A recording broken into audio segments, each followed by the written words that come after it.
Welcome, everyone. Welcome to our Brain Fit Friday session. And this week we are highlighting a very special guest, my colleague and dear friend, Andrew Thompson, who is the author, there he is right there, the author of this wonderful new book that just came out, A High Performing Mind.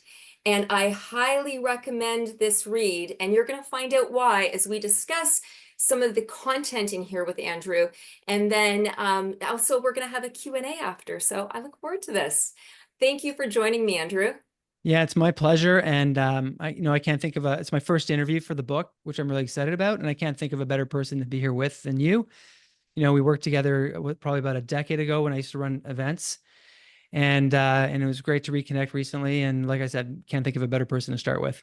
Oh, I appreciate that a lot. It's an honor. It's an honor for me. And you're right. We've known each other for a long time, and we have worked on big scale events. You've had quite the career, and I learned even more about it when I read the book. So it's quite exceptional, and you really are, based on your personal and professional experience, you are really the right person to write a book like this.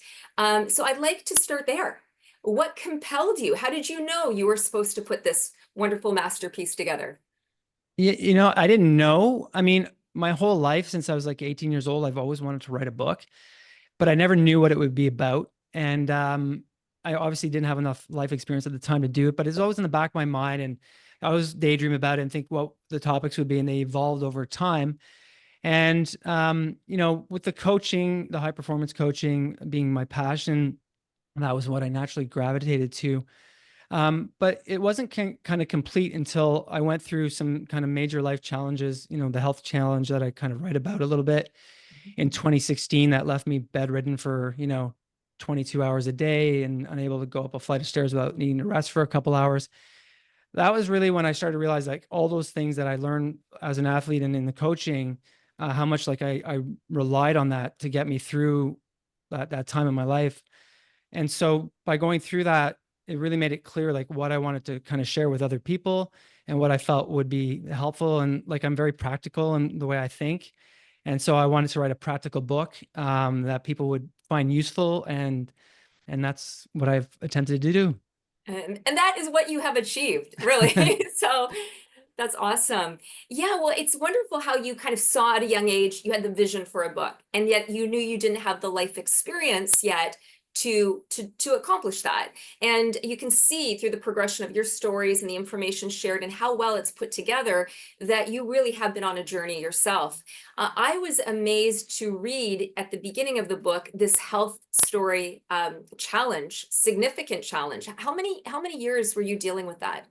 I mean, I still deal with it a little bit from time to time, but heavily for 5 years, where I know I ate a really disciplined diet. And anybody who's on this call who I work with will tell you, if I ever went to a work function, I brought my own food, or I was very careful about what I ordered. If I ever ate out, I had to be very careful because I had severe reactions to things that you wouldn't think would affect anybody and don't affect me now, which I'm happy to say. But so, yeah, I had to be very careful for a long time. And I still have to be careful with exercise, make sure that I don't overdo it.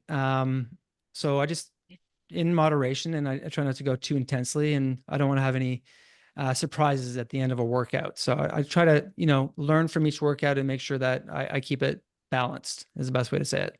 Well, you really need to pace yourself. You don't want to relapse. And basically, you were bedridden for a significant amount of time initially as you basically climbed your way back out of that state. And that's basically this book is and how to strengthen your mind and live your best life. And really, like you said, you took the principles, the practices, the mindset that you had as an athlete and then applied it to your health. And I think that's so important for people watching this, that this book is not simply for athletes. In fact, a lot of athletes know a lot of this stuff if they're high performing athletes.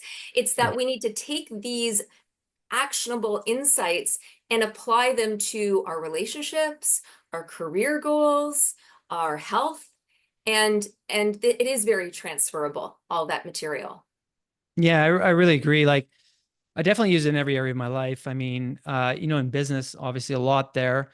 I think about, even before this interview, just getting present in the here and now. That's where we perform at our best. If we're distracted, if we're on our phones, if we're thinking about other things, if we're worried about something or ruminating about something, you're not going to have your full 100% mental resources in the moment. So, I mean, that's a simple example, but I mean, there are so many examples in the book of just, applying yourself fully, giving it your 100%. Like these things apply in every area of your life, whether it's a relationship or in your career or wherever it is. It's really, really valuable.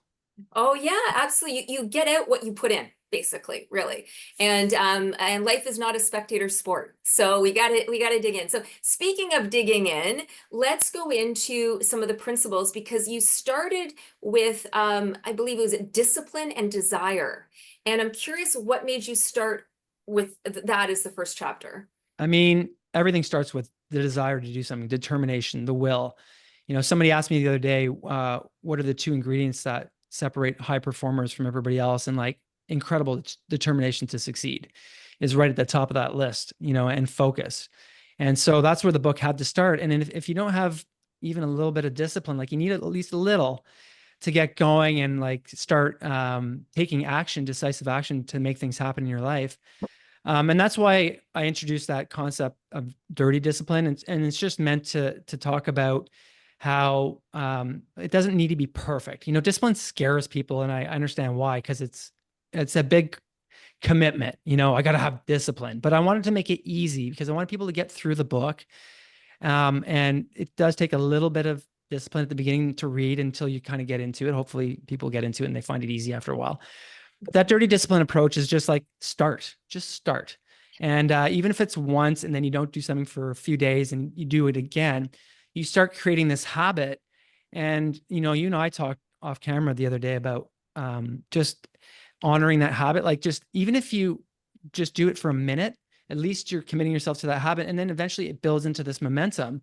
And then before you know it, you don't need dirty discipline anymore. And you have regular discipline.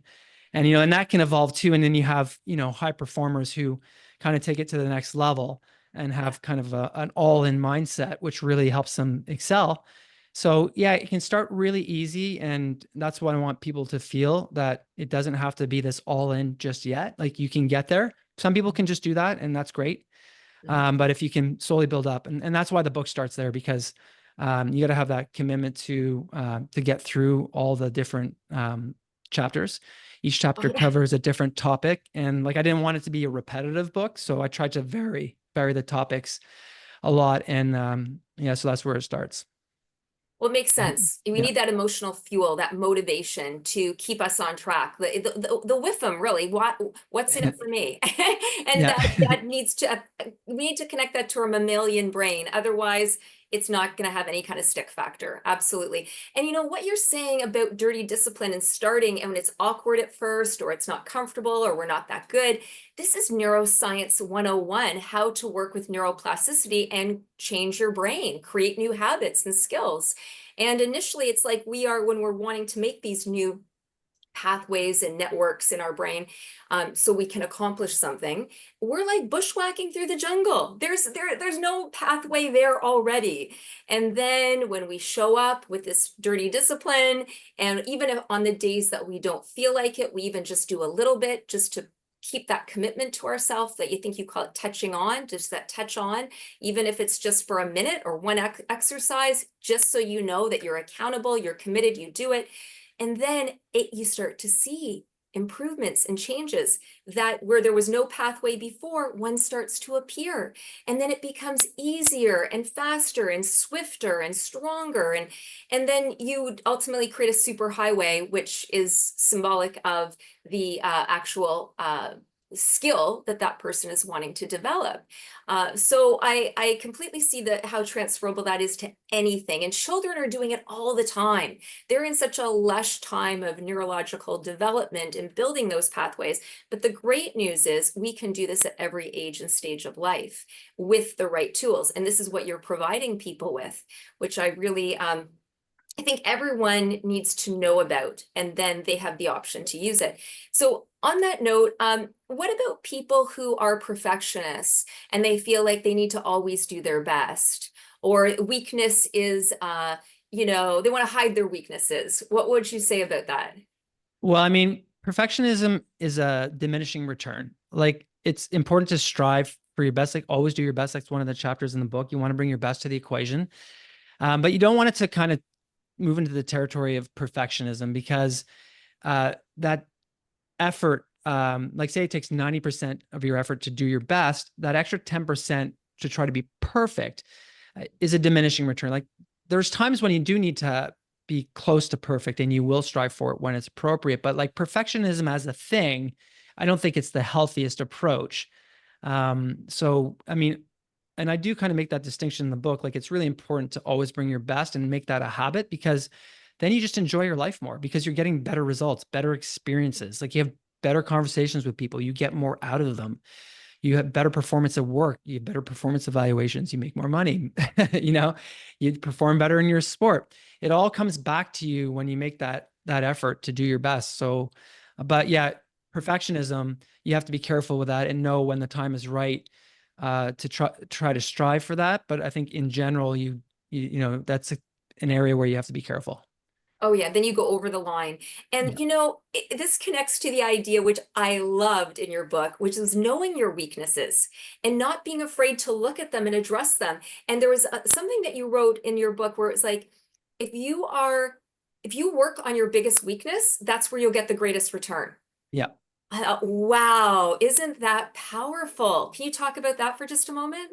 Yeah, and that really started in sport where you see a lot of athletes like they like to work on their strengths. They like to focus on their strengths and they don't like to look at those things that don't work. And actually it's funny, I recently, like if you buy a more recent edition of the book, I did substitute a story about that, how like for a long time I neglected one of my weaknesses. I was so self insecure about it. Like I couldn't handle people talking about it. I couldn't handle thinking about it. I was very self-conscious about it. But when I finally did, like it just came to a point of failure where like I couldn't go any further as quickly as I wanted to without dealing with this weakness. So I finally embraced it. And like these things hold you back. So if you're willing to like take on your greatest weakness, you will realize the greatest amount of improvement from your overall performance.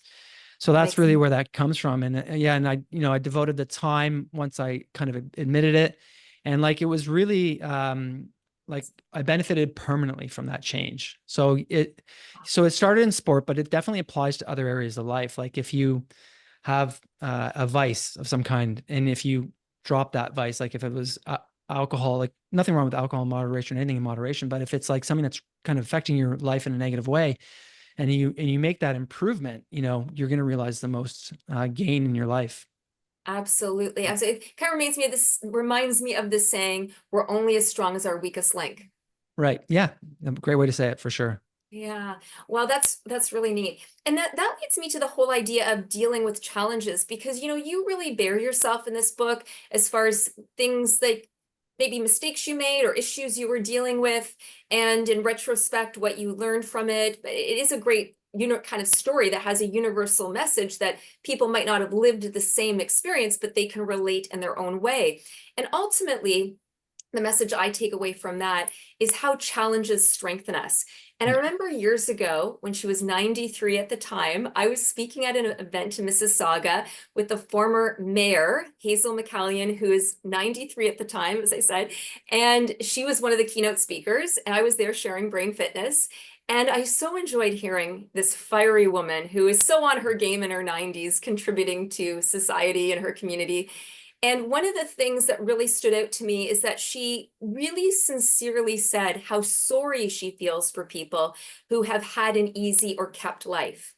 Mhm. Because really, it's the challenges that strengthen us, that build character, that builds resilience. It's not, I think in your book you say it's not how far you fall, it's how far you bounce back. How high you And bounce. you Yeah. know, or how high you bounce back. Yeah. And I thought, yes, like this is what we need to build. We build under pressure, right? So would you like to speak about that? Yeah, I can't take credit. I love that saying. I discovered it when I was 16. It's not how far you fall, but how high you bounce. Like, look, it starts with like life. I'm sure many people here on this call can relate. Like, life is hard at times. You know, it's not always easy, and succeeding isn't always easy. So it starts there, being prepared for that. And there will be challenging times, and those challenging times help you grow as a person. You know, I hadn't gone through the challenges personally that I have had. I wouldn't have been able, I don't think I'd be as relatable in the way I write. Like, and I can definitely tell you that's true, because the first rendition of this book was more geared towards high performance athletes. And it definitely didn't take into consideration, like, we're all in different places. And I feel like, I hope people feel the same way when they read it, that it's more relatable and that they feel it's easier to connect with. Most people didn't read the other version of the book, something I didn't really market much, but this is a complete rewrite. And like I said, it's much more relatable. So yeah, life is challenging at times, and it makes you grow and become a better person, a little wiser. You know, mistakes. I think I never get this quote right, but I wrote it in the book. Um, you're the same person 10 minutes after you fail, except just a little bit wiser. So there's no, you know, people That's are great. quick to dismiss someone when they make a mistake or whatever, but like, that person's learned, hopefully, and they're a better person for it. And they're more capable. And yeah, I have a story about somebody we hired who had made a big mistake somewhere else. And we're like, this guy's learned. He's good. He's good to go. And he won't make the same mistake here. And he's been a high performer ever since. And we're thrilled we made that decision. So Wow, yeah, because when someone makes a mistake in the workplace, they could get fired. But if they've learned from it, they're an even more valuable employee because, like you said, they won't make that mistake again. And you're really entrusting them, which bolsters their, I imagine, their sense of self to want to do better, right? Because they recovered and now it's like they're back on the game. They're being given another chance. Every day is a new opportunity to show up and try again. And maybe that, maybe in some way that amps up our motivation as well. well, it's all about attitude, right? Like, if you fail and you own it somehow internally, you don't need to tell people about it necessarily, but if you own it and you learn from it, you're a better person. If you deny it ever happened and don't want to look at it, or, you know, you're just not willing to take any accountability for it, then how can we trust that you've really learned from that experience? Like, so I think owning it on some level and learning from it, and moving forward a better person for it, for sure. Yeah. Well, you really do walk the talk because the very fact that you shared that you redid the book after the first edition, the first write, that you then saw what needed to change, what needed to improve, how you'd approach it differently. And so that first write got you to the second write. Like, Oh yeah. like you Yeah. wouldn't have the second, you wouldn't have the final version if you didn't have those steps before. And let's just be clear, there's like 10 rights. And then, as any author will ever tell you, like, this could just be a little bit better here or there. And the beauty of self-publishing is that you can make those changes these days, which is nice. So, you know, apologies to anybody who ever bought an earlier edition. Definitely, I'd be happy to provide you with a newer edition. But yeah, no, it gets better as time goes on. And every writer, like, you know, the James Clears of the world, like, no doubt they're always making little modifications. There comes to a point where you don't do that anymore because you're happy with what's out there. And I'm pretty close to that now. But yeah, it's a process, as we say. Yes, yes, absolutely. And you're constantly gathering new life experiences too, Yeah. that apply to it. So how do you think at the end of the day, this impacted your high performing mind writing this book? Like where did it bring you to? Well, writing is a very taxing process, like, not physically, but like, not even just mentally, but you're drawing from your whole life. And so you really look deeply into yourself, and you want to come up with good examples, and be like, things that people will like, yeah, I kind of live something similar in my life. Like, you want people to kind of feel like that's them too, because we all share like so many of these same kind of challenges and struggles, and, you know, epiphanies, like, oh, this is what helped me get to the next level. Like, so yeah, like, it's, That's true. you know, like, yeah, it just comes back to that. Like, it's a long process of getting somewhere, right? Yeah. And in a way, it's a bit of a biography because you have personal stories and the lessons you've learned. So it is kind of like your own diary in a way, although it's a manual for personal and professional development. But it has that to it as well, which I think connects to the heart, because I don't think people in general like being told what to do. they want to be invited, they want to be encouraged, they want to know how this can benefit them. Right. And so when you have these personal stories and from somebody who has succeeded in so many ways, and yet at the same time stumbled at times, dealt with challenges, I think that brings that human side to it and makes it more accessible for people. Did you know right from the beginning you planned on putting various stories in, or did they just kind of pop up as you were writing? It was hard to, at the very beginning, I had this reticence to like tell people what to do and like put myself too much into the experience. And I had a good friend who gave me some hard truth, and she was like, this isn't going to fly. You have to like, and she kind of helped me find that structure. She was like, it was really valuable. And so, I mean, I immediately saw what, like the value of what she was talking about, and that shaped my writing. And so it was like, anytime I had an idea I wanted to change, I'm like, what happened in my life that like is about this? Cause I know this idea comes from something like that or that exact experience. So like that's how it all evolved.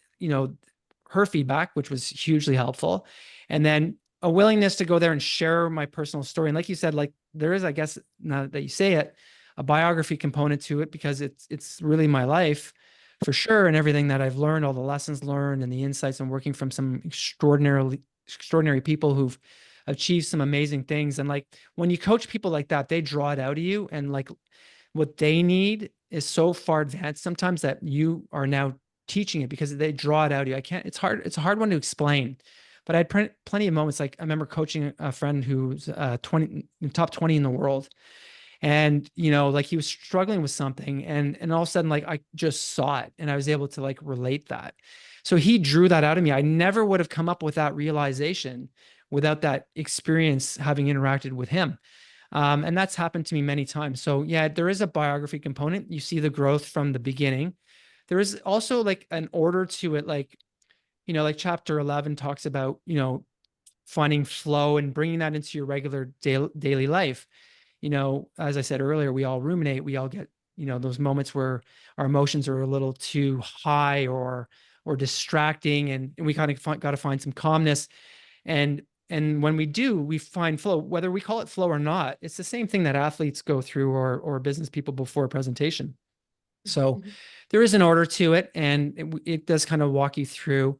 And like you did point out, it does kind of come from my life and all those experiences that I had, but none of it would be here without the experience of interacting with other people and what they drew out. Yeah, absolutely. That brings in the social component. Our brain is a social organ, and we need others, and they do reflect and mirror things to us or draw out things. And yeah, we're not in this alone. And this book, can be a guide for an individual, and at the same time, it can also compel people to get more involved in their own lives. Maybe to get a coach, a life coach, a sports coach, a mentor of sorts, right? Because someone who can see things that they can't, and then you also just touched on there the flow state. So I think it would be great for our viewers or listeners here to experience that for a moment, because they've been listening, they've been sitting, and sometimes we can stagnate. I know we need to keep our brain alert. So let's take them through, if it's okay with you, with some sort of short activity, just something simple that they could do themselves after hearing this. Yeah, I mean, so there's a couple that I use all the time, and it's funny. I'm writing the newsletters that I'm putting out for those who are signed up on my website, and one of the exercises, and I talked to you about this, is like looking at a tree. And why did I choose a tree? Just because there's trees usually everywhere, and they're easy to find. And looking at a tree, there's always something unique about a tree, and it's very detailed. So you can kind of draw your attention into that. Like what we're doing is just drawing our attention away from all the distractions in our mind and bringing it into the here and the now, like the present moment. And that's where like our best performances are found, right? So the one that I use a lot, and I've shared with friends and stuff over the years, and obviously with a lot of the athletes or people in business that I've worked for who've needed it, if they've needed it, is just to use two keywords to really get our minds to kind of go to that place where we want to kind of perform at our best, even honestly before like an important conversation that that you've been avoiding, that conversation that you got to have.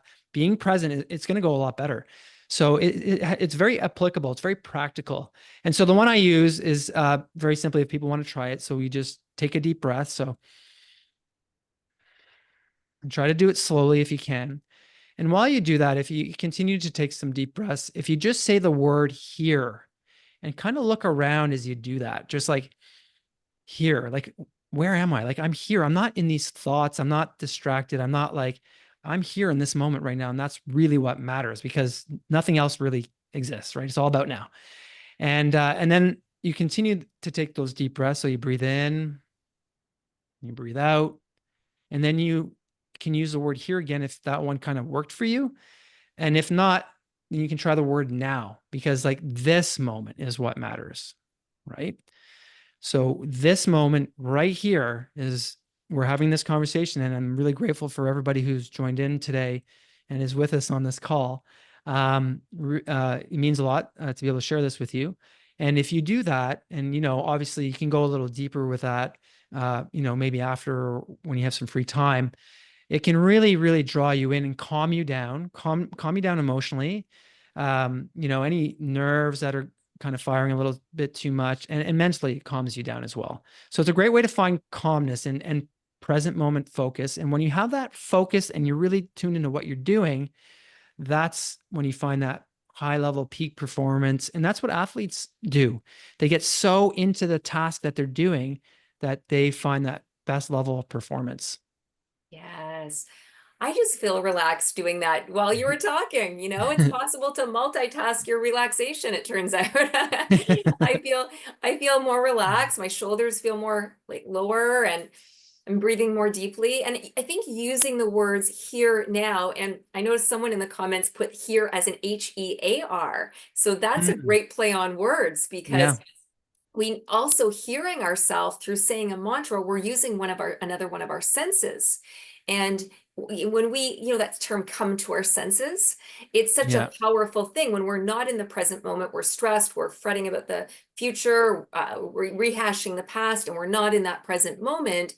We aren't being here now, right? And it's not useful because that's not where we can really implement change. So so being true. Yeah. right or be effective. So being here now and using that here now as a mantra, as another way, because people, certain techniques work more or less for certain individuals.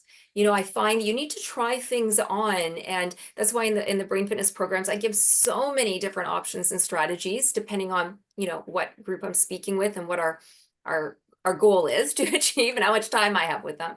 But it's important because certain things resonate. But something simple like that, everyone can try. Anyone can do it. You can be in your car, maybe not, well, maybe driving when you're in traffic. Just stay focused, Keep drive your eyes properly. open. Keep your You eyes keep, open. keep your eyes open. Yes. When you're in the lineup somewhere waiting to get into who knows where, but you're in a line just before you're about to give a presentation, before you're to sit down for a family meal, even just to really gather yourself. It's so important. And just prior to taking us through that, you mentioned the tree example, and you were Yeah, saying that when you're out and about throughout your day, driving in your car, walking down the street, you notice the trees as a way to bring you into that present moment. And I really like that because trees are very symbolic of being grounded, standing upright, and then reaching out with some flexibility, but growing up and out in a healthy, kind of ideally abundant way. And so I think that is a great thing. And there's usually trees around for most people that they could do that.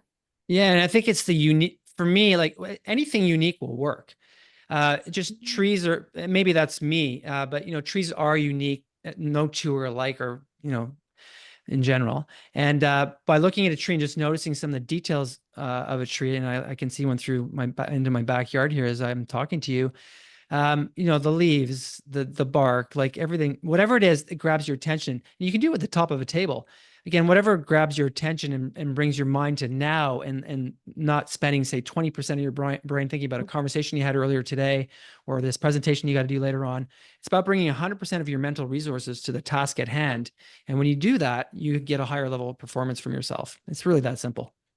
It's amazing. It really is. It's these constant little strategies, the awareness, the showing up, right? Making the effort, that certain level of desire and dedication to keep us on track and to see gradual changes and improvements. And again, this is neuroscience, neuroplasticity in action, because we Yeah, have this amazing superpower, but are we using it? That's the question. it's so true. Like my whole life, I was obsessed with performing at my best. Like I wanted to be the best athlete I could be. I wanted to be the best friend I could be. I wanted to be the best at work that I could be. Because I just knew that when I brought that kind of dedication to the things that I did, that I would have better experiences and like life would be more enjoyable. Like there's some bad sides to that habit too. I'm not recommending it for everybody, all the time. Like my wife will tease me because I don't like to play golf because I'm not good at golf. And the other day I did go play golf for the record. I'll just say that. And it wasn't as bad as I feared. I got through it and it was respectable for the amount I played. Definitely not good by any standard for anybody who's played a lot.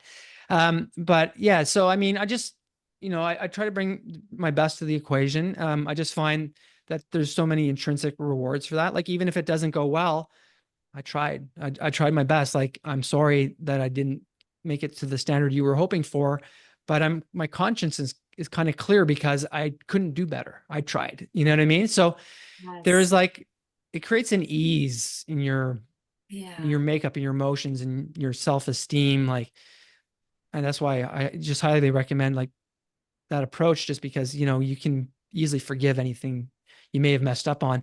And then of course when you do make those mistakes, there's always the learning opportunity, right? Absolutely, absolutely. Being accountable to ourselves, being honest with ourselves, being gentle with ourselves, and at the same time taking the opportunity to maximize our potential seriously, because you do have to put in the work. And this book really shows us how. So I'm going to recommend people again, we're going to put this in the chat. We'll put the link to where they can buy it, and you have a web page with various platforms where this can be purchased. I know Amazon is one that maybe people frequently go to, but they can get their own copy and dig into it. There's no time like now. Start before the new year. Start now. Get ahead of the game and start to implement strategies like this, because there's so many. There's so full of great advice. Andrew, as we wrap up here, because we're going to go into a Q&A shortly, is there any takeaway message you'd like to add on, or anything you think that we missed that you'd like to say now before we wrap up? Well, nothing that we've missed. I mean, I guess overall the book is about recognizing that like there will be bumps on the road. We're going to have challenges. We're going to have setbacks, and we've just got to, you know, find that mindset that's going to help us get through those hard moments. So the book is about achieving your goals and creating that life that you want to create. And just recognizing that you're not failing when it doesn't go well. You're not failing when you hit those roadblocks. You just got to find another way around, So it's really it's designed to help us keep a positive mindset all the way through, and so that we can get to where we want to go. And it doesn't matter if you're like in a wheelchair or if you're bedridden like I was. Like you want to live your best life for where you are. You don't have to be a high performing athlete. Like my best life, when I was in my 30s, had a lot more physical component to it. And now maybe I'm using my mind a little bit more, or maybe I'm engaging the world more that way, and trying to kind of connect people with that. So it's wherever you are, Exactly. and anybody can benefit. So I hope that you'll give it a shot. And if you like it, nothing would make me happier. That's wonderful. Well, you really are, living your purpose and sharing valuable information that will really make a real positive difference for people. So a high performing mind, go out and get it so you can strengthen your mind to live your best life. And just like we do in brain fitness, right? If you don't use it, you lose it. And these are more strategies so that you can become more cognitively fit as well. Thank you again, Andrew. I look forward to going into the Q&A next, and so we'll meet there shortly. Sounds great. Looking forward to it.